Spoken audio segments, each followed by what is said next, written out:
By the middle of the 1950s, the Royal Australian Air Force started looking for a successor to their homegrown CAC Sabre. In 1960, a joint evaluation team from the Departments of Air and Supply embarked on a tour of Europe and North America to explore options. The main contenders were the American Lockheed F104 Starfighter and the French Dassault Mirage III. In March of 1961, after a vigorous sales pitch from the French, Australia opted for the Mirage as their first supersonic fighter. Initially, they placed an order for 30 planes, which eventually grew to include 100 Mirage 30 fighter bombers and 16 Mirage 3D two-seat operational trainers. When placing the order, Australia had to choose between the French Snecma ATAR 9C engine or the Rolls-Royce Avon turbojets, the latter already familiar to the RAAF, as it powered both the Sabre and the Canberra, although it lacked an afterburner.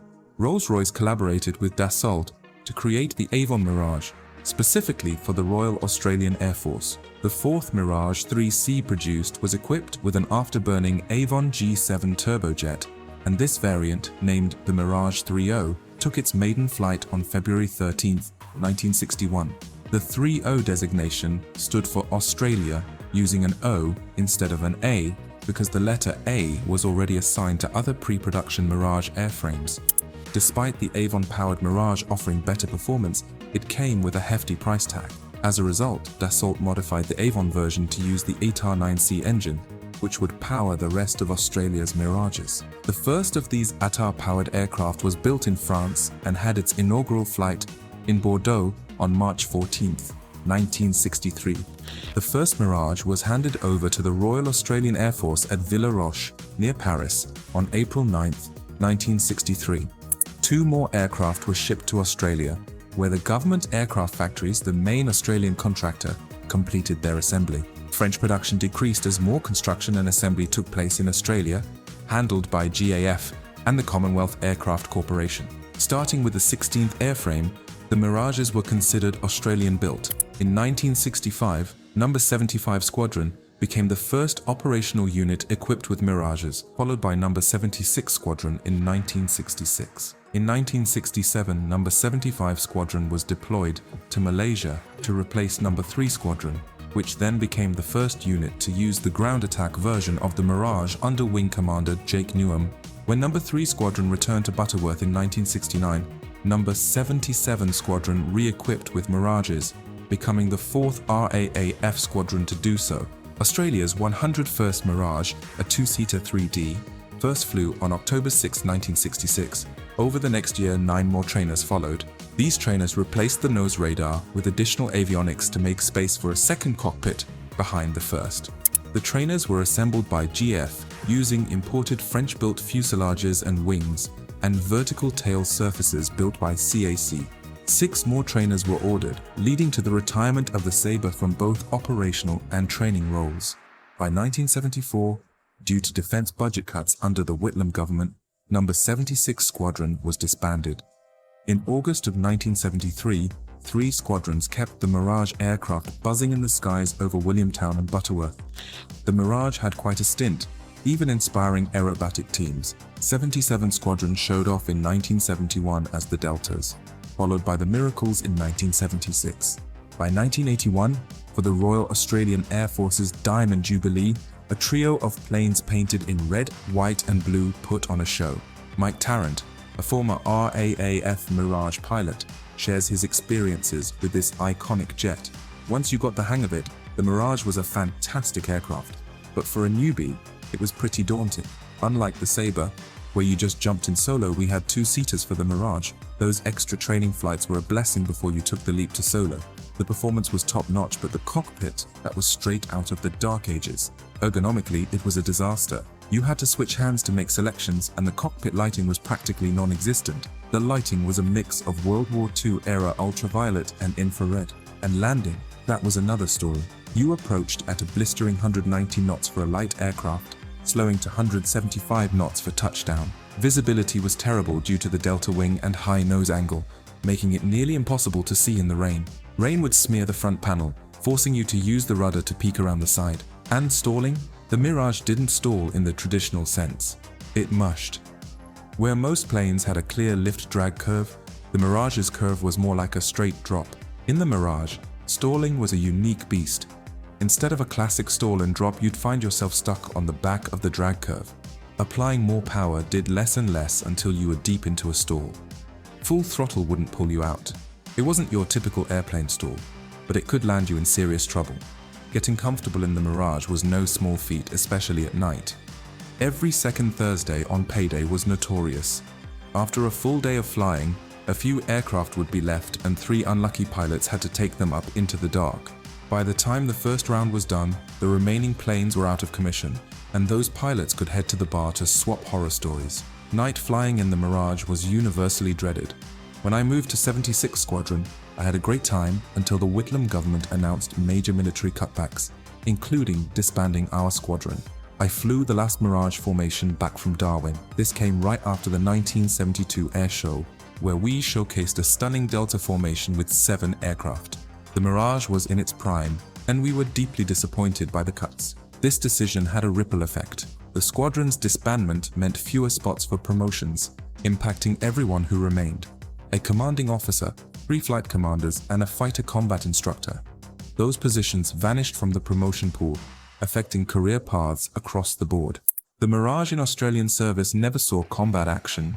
Instead, it spent its years stationed mainly at Butterworth as part of Australia's commitment to the 5-power defence arrangements. Initially, each Mirage was expected to have a fatigue life of 3,000 flying hours, suggesting a retirement by 1979. However, the Royal Australian Air Force's intense operations took a heavier toll. Frequent low-level air-to-ground missions and higher usage rates wore down the aircraft faster than anticipated. To counteract wing fatigue and cracks, Australia's aeronautical research laboratories developed boron fibre repair patches. They also reskinned or replaced wings to extend the Mirage's service life. By the late 1970s, the fleet was also being upgraded with better avionics, new ejection seats, and improved air-to-air missile systems. Despite these challenges, some Australian Mirages flew over 4,000 hours. Former RAAF Mirage pilot Ron Hark offers insights into the aircraft's unique characteristics. The Mirage had a delta wing, making it extremely sensitive in roll stability. That might not be the precise term, but it would roll quickly and lacked the ability to return to wings level automatically. This was especially tricky at night or in bad weather, as you could find yourself upside down without realizing it. The Mirage rolled at about 360 to 420 degrees per second. To put that into perspective,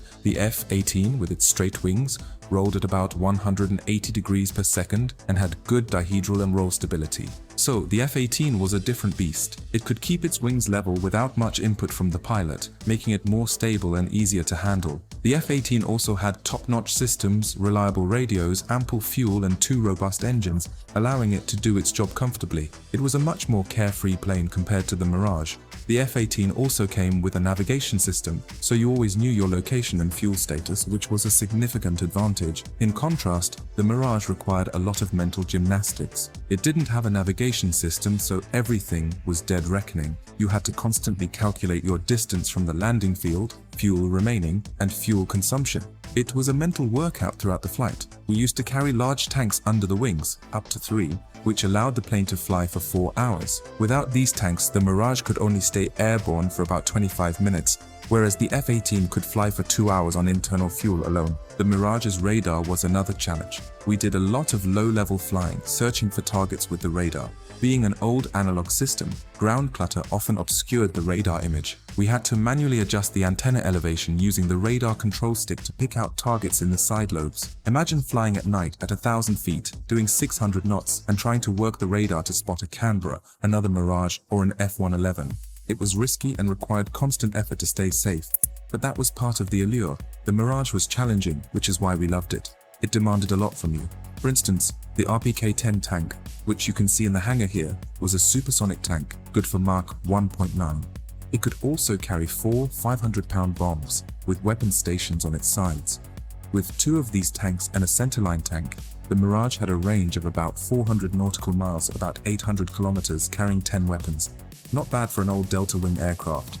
Airplanes use a device called a pitot tube to measure airspeed. Imagine flying through the sky, with air rushing into a tube through a small opening at the front. This setup measures the air pressure hitting a sensor inside the tube. But here's the catch. As the plane climbs, the static pressure around it changes. At sea level, the pressure is about 14 pounds per square inch, or 1,013 millibars. At 40,000 feet, it drops to roughly half that. So the plane also needs to measure this outside air pressure using small ports designed to capture static pressure accurately. The process goes like this. The pitot tube measures both the dynamic and static pressure. By subtracting the static pressure from the combined measurement, you're left with the dynamic pressure, which is your airspeed. Now let's talk about the Mirage's complex intake system. When the plane hits about Mach 1.2, a cone at the intake moves forward.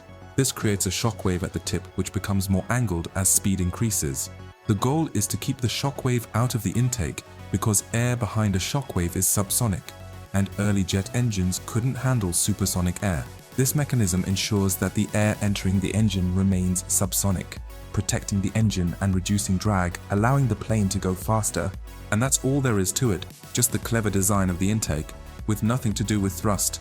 This principle applies to other aircraft like the Concorde and the F111 as well. Number 77 Squadron finally traded their Mirages for Hornets in November of 1987.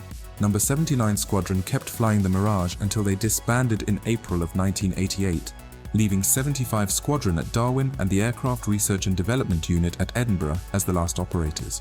In early September 1988, 75 Squadron performed a formation flight of Mirages over the East Coast state capitals as a farewell gesture before ceasing squadron operations on the 30th of that month. In 1990, Pakistan bought 50 RAAF Mirages, including 42 single-seaters, 8 two-seaters, and 5 incomplete airframes. Out of these, 45 were put into operational service with the Pakistan Air Force, and about two-thirds of them were upgraded to the Rose 1 strike element configuration. By 1998, the Mirage had served longer in RAAF frontline than any other fighter before the F-18 Hornet. Despite losing over 40 aircraft in flying accidents, pilots held the Mirage in high esteem, and it remains a remarkable aircraft in aviation history. If you enjoyed the video, hit the like button, subscribe to our channel, and turn on notifications to stay updated. Thanks for watching.